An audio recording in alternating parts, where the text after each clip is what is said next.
Hello, everybody. How are you doing? This is Damon yet again with another list. This time, I like I promised you, I said it was I'm gonna be atop the top trilogies or about the top trilogies or top series of movies that have been great trilogies but fumble along the way. I chose the latter. Don't worry, it's gonna be as long as the last video, and as you can see, the lighting is a bit better because I'm in a different place inside the house. So there you go. I'm gonna do a top 20 series or top 20 video about movies, series of movies that could have been great trilogy, but ultimately fumble. There's honorable mentions here that I've listed up, and I chose for an honorable mention to have movies basically that, for example, one movie that I just saw recently, so I might change my opinion there. 28 years later. So the 28 later trilogy to date, I'm putting there as an honorable mention for two reasons. First of all, it's very recent. I might change my mind. But two, also because 28 years later, it's supposed to kickstart another trilogy. So I might change my opinion about the 28 years later trilogy. But right now, I love 20 Days Later. It's not mentioned enough that John Murphy's score is excellent. It's one of the best movie score I've ever had, ever heard in a movie. Sorry. Cillian Murphy is awesome. Naomi Harris as well. There's also Brendan Gleeson. I didn't know, but until I watched it back. So it's an awesome movie, an awesome story. 28 weeks later, I saw the movie theater as well. I liked it. I didn't say I loved it, but I liked it. But 28 years later, it was like, it's going somewhere, it's going somewhere, it's going somewhere. And then the five last minutes, in which case it felt like a Power Rangers against zombie episode. So that's the reason why I have to put in this. I also put the Home Alone trilogy. Home Alone 1 is a classic. Home Alone 2, I like it a bit less. It's like 2 hours and a half ish, and I didn't think it needed to. But Home Alone 3 was just bad all around. And not getting back Mike Macaulay Culkin was not a good idea. Like, no actors from the original come back. When you have this, it's never a good idea. It's basically the equivalent of a straight to DVD movie that actually went to theater. So, those are the honorable mentions. Now let's go to top 20 near flawless trilogies. Means there's only one movie. You can have two movies that sucked. Only one. Number 20. Number 20, Karate Kid trilogy. I know I love Cobra Kai. Cobra Kai has become one of my favorite shows of all time. I love Karate Kid Part 1. I love Karate Kid Part 2. But Part 3 was like Karate Kid Part 3 was basically like, hey, all the knowledge that Daniel LaRusso is supposed to have accrued up to this point is been basically nullified. He's reverted back to being a helpless kid.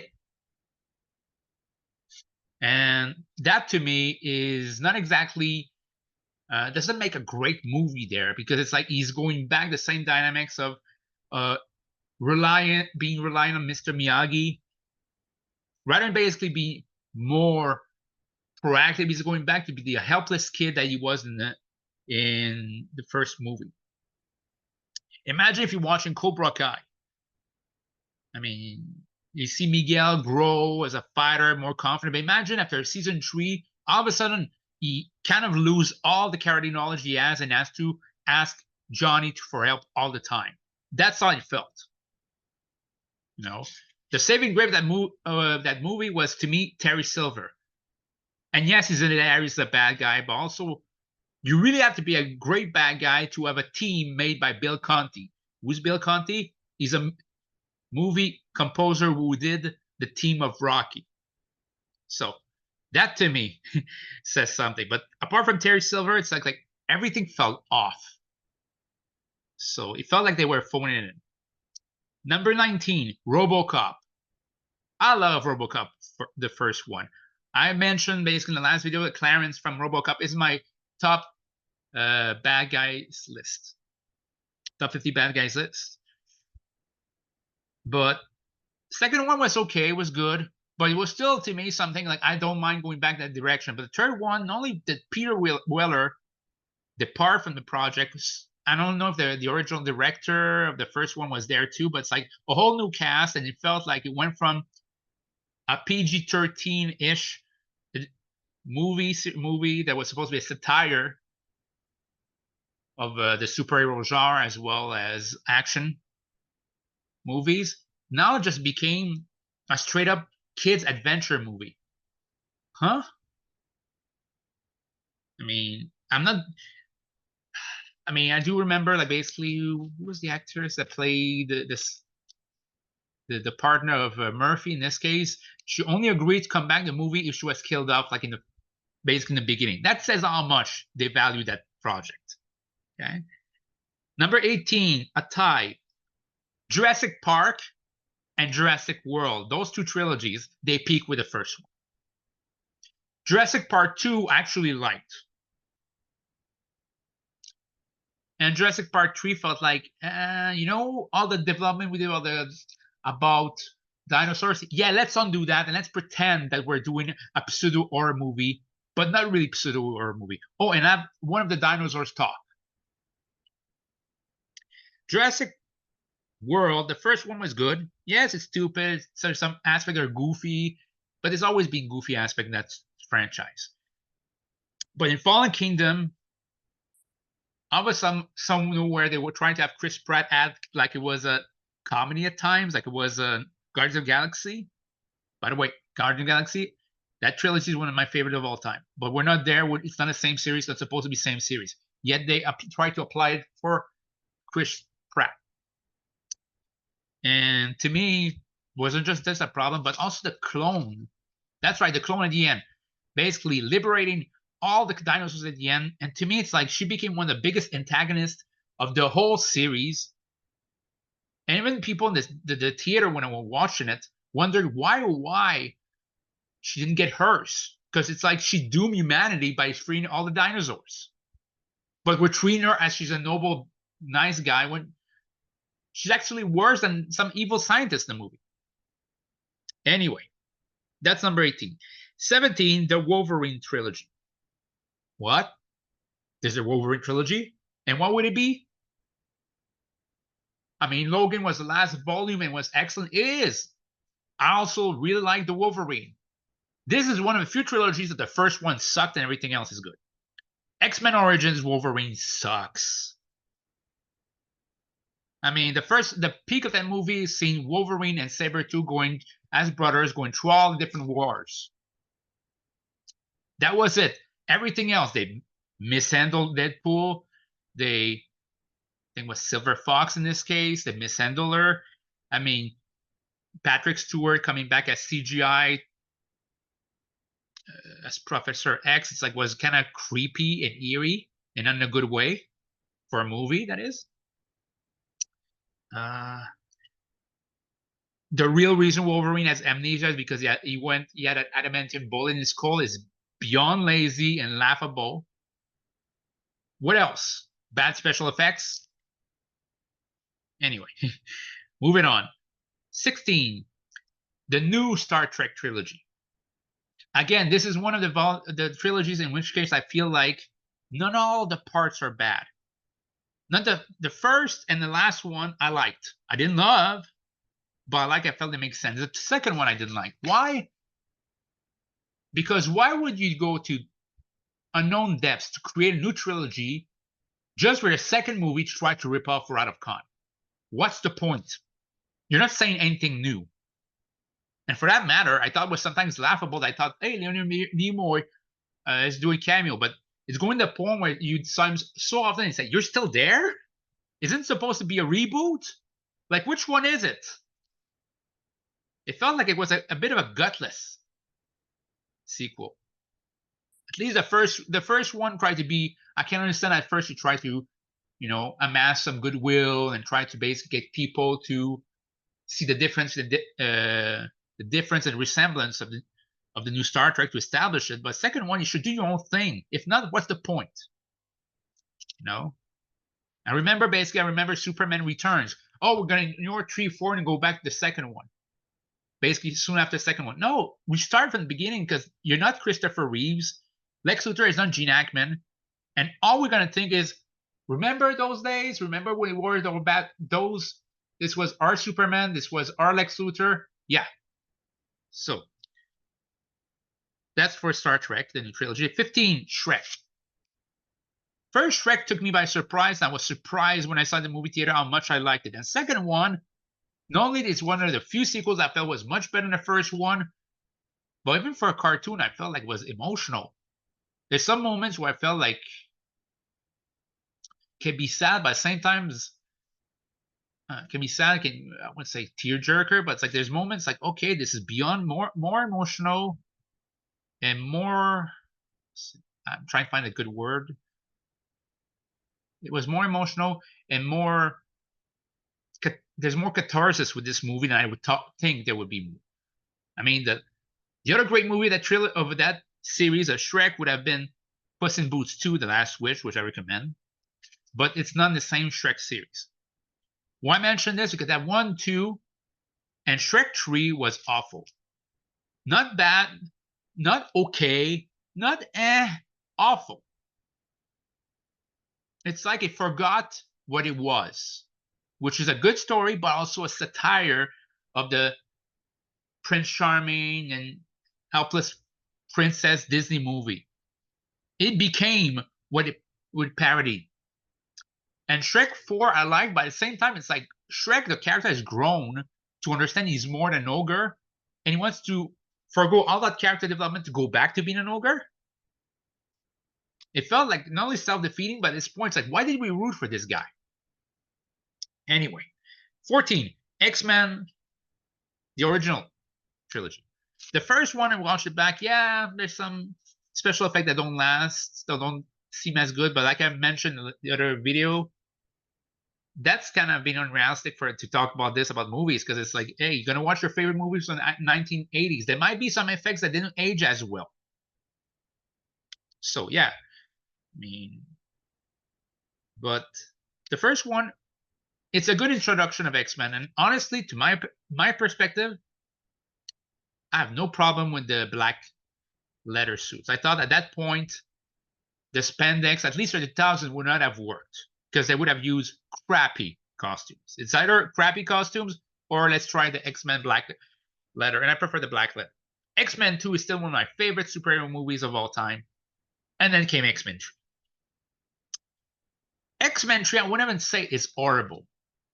I would say X-Men 3 is rushed. X-Men 3 seems everything in this case. There's no decision that basically lingers or basically a decision that I feel like seems to be well thought of. It just feels like they did a movie to do the movie. I mean, it's an hour 40 minutes rather than 2 hours 20 minutes. Rogue's decision, oh, she actually traded her power to become human, I thought was that's the old thing that Anna Paquin does in the movie. You think that Rogue's gonna do something, she does nothing. She just gets the cure. Angel, that there was a lot of Angel in trailers just there for like 5 minutes. Magneto is defeated by a cure, and he forgoes Mystique. He basically abandons Mystique when she sacrificed herself for him, and many of the comics would not do that.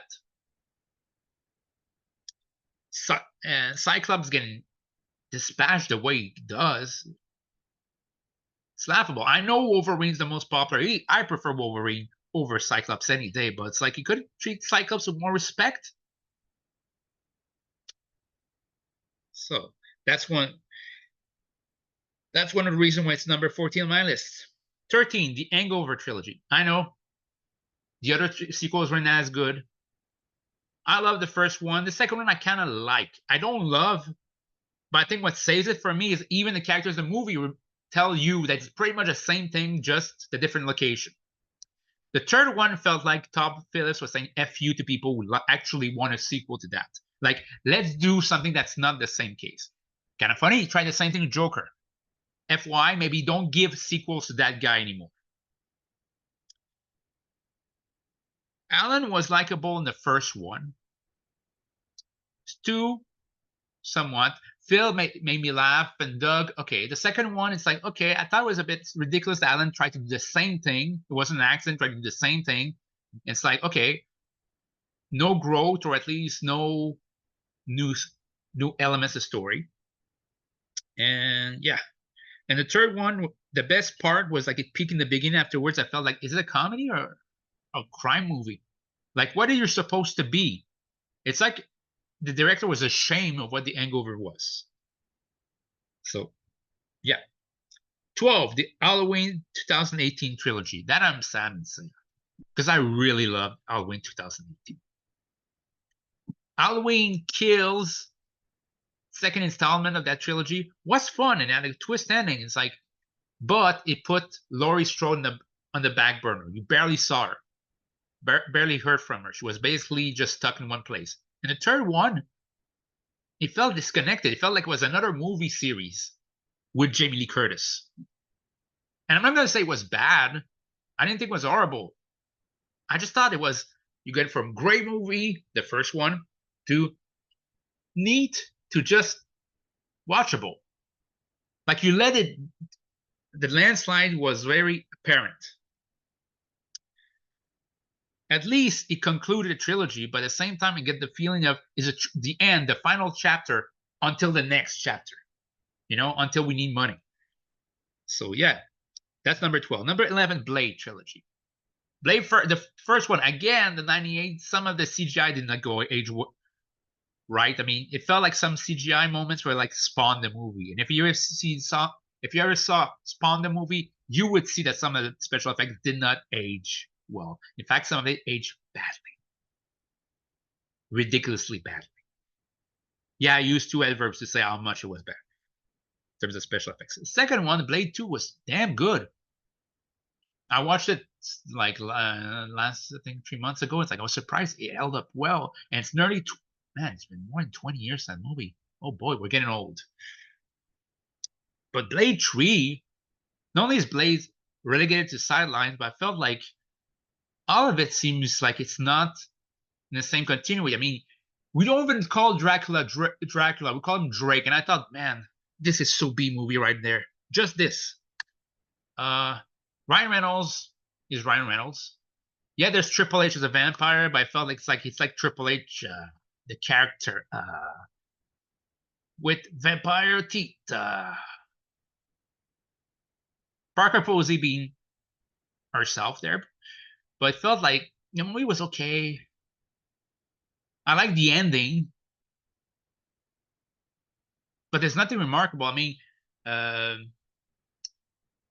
Chris Christopherson's character to come back to life in the second one just to be off in the after. I thought we thought that was off in the first one. He actually gets off in the third one in a very disappointing manner. I don't know. So yeah. Number 10 is X-Men the New Trilogy. Wow, what an honor. I mean, same kind of superhero movies, but different trilogy. I mean, I really like X-Men First Class. And it showed they could do an X-Men movie without Wolverine, which is very good. X-Men Days of Future Past, pretty good. And then X-Men Apocalypse. Again, I cannot say the movie's bad. I mean, I would say about X-Men Dark Phoenix, that one is very bad. But X-Men Apocalypse is just like, okay. But you went from very good, terrific to okay. The drop in quality is more evident in that case. If it was okay, it's not as much. That's why I didn't put Venom in there, because it's like, most of those movies for Venom is like, okay. And at the same time, why would I expect more? So yeah, let's go to number 9, Matrix. I love the first Matrix, and you know the great part of Matrix, the first one, it could be a standalone, and that would end the series there, and it's okay. Matrix Reloaded was, to me, still pretty good. Right? Lots of action, lots of philosophy. I didn't like that it ended with a to be continued. And for people who didn't catch it during that time, Matrix Reloaded, and Matrix Revolutions came out the same year, like 6 months apart. Who does that for a movie? I don't care if it's like to be continued. I think it's so lazy when a movie says that. Like, can you have a definitive ending for that movie? You leave some little bits of trails for the next one, and that's it? No.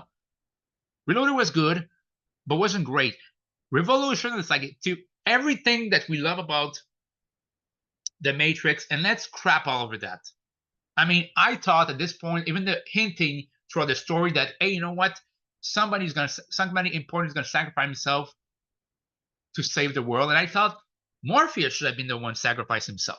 It was hinted several times. I don't care, it's predictable. Sometimes, as Jason Salamonster would say, from Salamonster sounds off, predictable is not always bad. Sometimes predictable is best.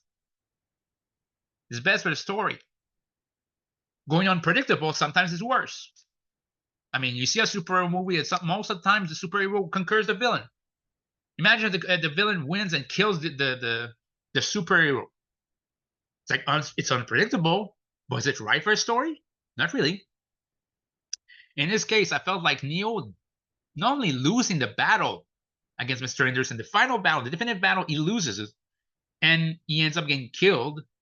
And FYI, for Matrix Resurrection to just say, oh, by the way, those were just video games, I thought was kind of disrespectful there of their own EO that they created, and I thought that kind of is disrespectful to fans who were invested in the story. So that's number 9. However, there's people who actually fumble more. For example, Terminator, number 8. Terminator 1, pretty good. Terminator 2, Judgment Day, one of my favorite movies ever. And then there's Terminator, Rise of the Machines. By itself, Rise of the Machines is the one who's the least good of the trilogy. But I felt it's just like greatest hits. Let's take the things that work in the first one, let's take the chase of Terminator 2, and let's reapply it in a different settings. The best thing about this movie, I thought the gutsiest thing was the ending. But even then, getting there, I felt like, I wouldn't say it's a slog, but it's like, we've had better, we've seen better. Even then, Terminator 3 is not the worst of the bunch. I thought Terminator 4, Salvation, had more guts. He had some direction. Christian Bale's always intense, always good. Sam Worthington as Terminator was good. But I felt there was like Genesis I thought was ridiculous, and Dark Fate tried to kill off John Connor, tried a new trilogy, doesn't work. So this is a series that after the second one, they haven't been able to match. Number 7, Alien. The Alien trilogy. Who could have said quadrilogy in this case, but mostly trilogy. Alien 1 is still a great horror movie. Aliens. It's action horror. Sorry. And I felt like Aliens it still holds up to this day. Like he spent a long time developing a character, which is Bill Paxton, Sigourney Weaver, which I'm happy that she got nominated at the Oscars for Best Actress for an action movie. We need more of that, please. It's a great heroine, and the whole team was awesome. The whole team of Marines, I felt invested there. I mean, you felt invested with the whole team, and basically find out the Bishop's an android. You think basically she is, Ellen Ripley thinks is going to turn against her when actually helps her. And the iconic stand-up between the Alien Queen and Ellen Ripley is still a classic. It's legendary after all those years. But Alien 3, to me, it's like, let's go back. Let's, rather than having aliens with an S or having aliens invade another planet, make it interesting. Now let's go back to a solitary alien and another planet. And Aliens Resurrection, it's like, okay, it was okay-ish, but it doesn't capture the magic of the first two. So those are 7. Okay, now we go to the top 6. Number 6, Spider-Man, the Sam Raimi version. The John Watts and the one with Tom Holland, I thought like most of them are good. It's like all of them are good. They're not. Far From Home is maybe the one I like the least, but they didn't fumble the ball. Spider-Man from Sam Raimi fumbled the bar. It's not all the director's fault. It's because they asked him to include many villains in the third one. First Spider-Man, I told you in the last episode that I really like Green Goblin. Second one, Spider-Man 2, one of my favorite superhero movie of all time. Dr. Octopus is excellent. And Spider-Man 3 is, I felt like the end of Spider-Man 2 should have been the ending of the trilogy. Like, she should have known in the end of the trilogy that Peter Parker is Spider-Man. And Mary Jane should have basically encouraged him at the end to know, she would know his secret. But third one, I felt like she was being a bit petty. Like, oh, he's not always here for me. It's like, you do know Spider-Man saving the city, right? You know, Harry basically befriending, be more of a friend because amnesia, lazy, and he becomes afterwards the new Green Goblin. That could have been a movie by itself, but no, let's rush into this. Sandman, awesome intro, awesome transformation as a Sandman, but again, should have been a solitary villain.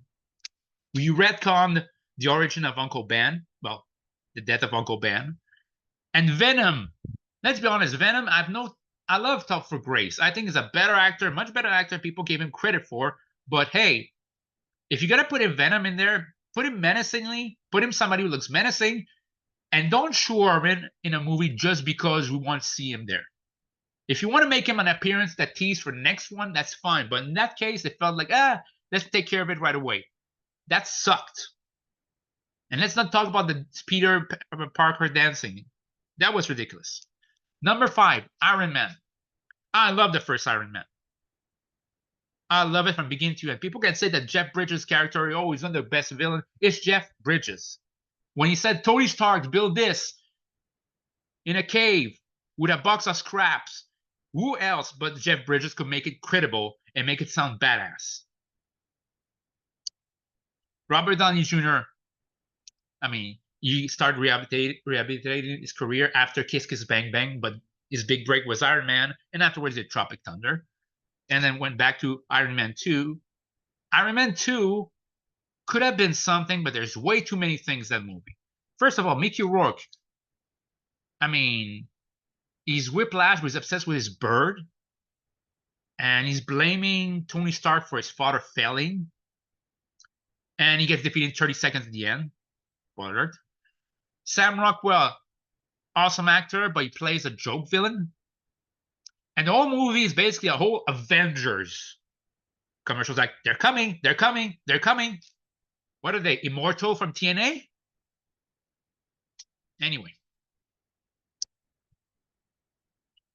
Iron Man 3 could have been something. I prefer Iron Man 3 than Iron Man 2, but it's like, you have Ben Kingsley, an Oscar-winning actor playing the Mandarin. Great casting, and he's not the Mandarin. He was just an actor. The real is just Guy Pearce being the Mandarin. Guy Pearce, a great actor too. I think basically Ben Kingsley is a better actor, but it's like Guy Pearce is still very, very skilled, and you use him as a joke.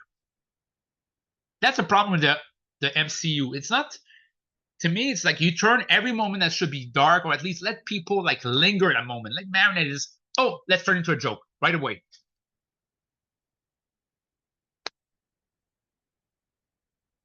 That's a big problem in the MCU. But I'm not gonna go there. Let's go to number 4, The Godfather. Godfather 1, one of my favorite movies of all time. FYI, I prefer Godfather 1 over Godfather 2. Again, because Godfather 1 could have been by itself, it ends the story there. The way the ending, the door closing, I thought is iconic and doesn't need to be said more. Second one was very good, but kind of long. 3 hours, 50 minutes. There's really some long moments in that movie. Like, the acting is excellent. I will never take away from this. Hell, that movie, maybe some supporting characters in that movie might act better than many people in recent movies. Rachel Zegler, take notes. But I love the second one too, but it's an investment. It's like, it's not a movie that I'm going to watch all the time. Godfather, if it's on TV, I'll watch it. But Godfather 2, if it's on TV, I wouldn't. It's like, I have to watch all of this because the Vito Corleone, you can see the contrast between Vito Corleone and Michael Corleone, which is good, but kind of long there. And then came Godfather 3. Again, this is not a case of the movie being bad. It's a movie of a drastic drop in quality. It's still relatively good, okay-ish. But since when The Godfather settled for being relatively good, okay-ish? It's supposed to be excellent. Sofia Coppola, as we all know, excellent director, excellent movie director, not as much good as an actress. I'm not going to go further into this because I can't explain in words. You have to see her act. Now we're going to trilogy, and we're going to go into the top 3. Number 3, and this is all touches a bit of childhood. So, number 3, TMNT trilogy, the original trilogy. TMNT 990 is still my favorite Ninja Turtles movies of all time. Maybe also because it's one of the first movies I went to see at the cinema, and it's also it remains it's gritty, but it's for kids. It has some moments that basically has some fights are some fights are very well choreographed, but at the same time it's still for kids. It's a great mix of both. They still have their weapon, but it often happens. Basically, the battle happened in dark and night, so it's like okay, great mix. And there's some emotional moments I watch. It's like, man, it is emotional. And there's some comedic moment that still work. Elias Koteas as Casey Jones. He's my Casey Jones. He's a badass in this. He's excellent. Judith Ig as April O'Neil works. Splinter was also. I felt like it was very, very well made. Basically, all the costumes were well made in this. And Shredder. Well, Shredder was menacing. The voice was menacing, the acting was menacing, the movements were menacing. It still holds up. Secret of the Ooze, I liked it. Now it's like I liked it. I still love the costumes. I love Razar Toka. I prefer that it's not Bebop and Rocksteady because Bebop and Rocksteady were kind of too stupid for that and not menacing enough. So I don't mind that. I just thought it was like you could see it was more kiddie friendly this time around, as in you can have Michelangelo use nunchakus, which I thought was ridiculous. Like, just it's a TMNT movie, okay? But even then, like, or Super Shredder, Shredder becoming Super Shredder, and he basically offs himself, and the turtles didn't really touch him, didn't really fight with him. And just like in 10 seconds, he's done. And you killed off Shredder for what? For the third one, which is going back in time. And every villain was ridiculous. And by the way, the main villain got killed at the end, and they couldn't be bothered. They couldn't be bothered to give him a decent death. They couldn't basically show him going to water. No, he just disappeared. Watch the death scene of Walker in TMNT 3. They brought back Casey Jones for nothing, just to be a babysitter. The costume of the turtles were not the same. They were cheap ass. And when I mean cheap, it's like they went from beautifully made by Jim Henson's company to this. One of the worst movies I've ever done. One of the worst movies I've ever seen. One of the worst movies I've ever done watching. And honestly, I'm not even watching it anymore. I do not want to watch it. I don't even want to. I bought a DVD of Turtles 1 and 2. I could have bought like the trilogy, but no, I don't even want to buy a DVD that insults me by just being there, that in the story. So no. Number 2, Superman 1, 2, 3, 4. 1, 2 are excellent. My favorite Superman 2. 3 is hilarious because a bit of Richard Pryor, even though it's goofy, it's like still watchable. But Superman 4 is just crap. It's just crap. If you're watching it in the sense of it's crap, then it's hilarious. But if not, I just dislike the fact of a lot of movies that we grew up, a lot of series that we grew up with. The last installment sucks. I mean, I was talking about TMNT, Superman, and I'm going to number 1, Tim Burton and Joel Schumacher's Batman. I love Batman 89. It's still my top 3, top 4 best Batman movie. Take away the Dark Knight trilogy, Batman 89 is still there. It still holds up to me. Batman Returns, there's some problematic aspect on this. Like I said, Daniel DeVito, sometimes some of his dialogue is problematic, but still, I love it. Batman Forever is not a bad movie, but it's a movie that aged badly. It was good for 1995.